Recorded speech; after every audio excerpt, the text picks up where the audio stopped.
Hi guys, it's Fancy Fridays and me, Fancy Nancy, and today we are talking about office decor. You can technically do this in any room, but I really like in an office. It looks super sophisticated.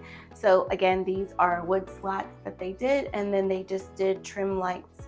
You could purchase those at IKEA, Amazon, Home Depot, but they added them in between the slots on the wall for the accent piece. Again, they took it up to the ceiling and they highlighted the ceiling, which I love because ceilings are part of rooms, even though people do not like to accent them, but I personally love an accented ceiling. So this is an easy way to accent.